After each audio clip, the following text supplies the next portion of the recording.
And so what we see here is that Jesus has two ministries. He's talking about the new, but then he turns and he makes the rich man sad, and then he makes the Pharisees mad. Mission accomplished. What was the mission? To bury people under the hopelessness of self-righteousness. So there they were, the first promise keepers. Moses comes marching down the mountain, tablets in hand, and he announces what the law says to all the people, and they say, and I quote, "We will do everything written in the book of the law." Now, you know the Old Testament story, don't you? It is not a story of glowing success. What was it, 5 minutes and they were smelting a golden calf?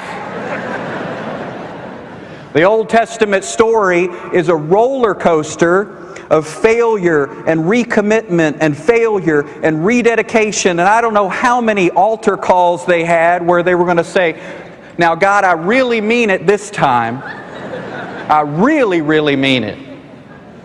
The first Promise Keepers Convention was a bust.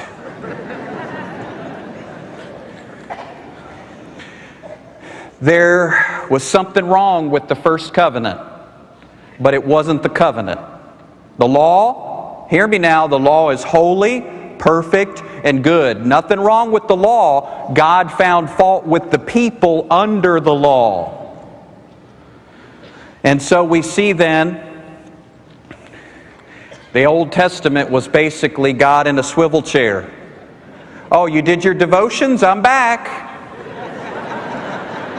Oh, you used the Lord's name in vain? I'm gone. Barbershop chair. Oh, you shared Christ with somebody? Hello. And this was the roller coaster of Old Testament relationship with God under the law. And so, fortunately, we now get to celebrate something new, different, that the book of Hebrews says is better. Anybody here ever swear to God? You know, growing up, I wasn't allowed to swear to God. But I'll tell you, there's one guy who can swear to God, and that's God. And the Bible actually tells us in the book of Hebrews that because God could swear by no one greater, He swore by Himself.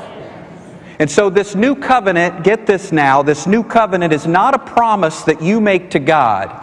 This new covenant is a promise between God and God.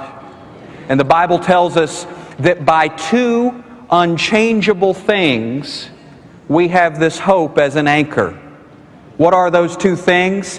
The unchangeableness of God Himself and also the unchangeableness of God Himself. And so you say, what's my part? What's my role? Again, we get to wake up and say, thank you, God.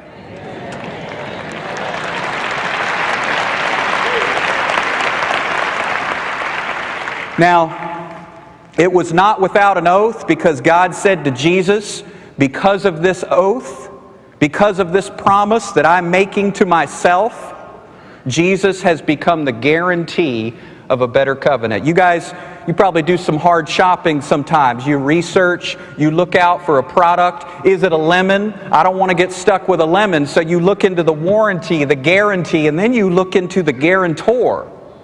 You look into the person who's making the promise, don't you? And if it's a good, reliable company, then you invest in it. What we're seeing here is, yes, there is a guarantee, but there is also a guarantor, and both are rock solid.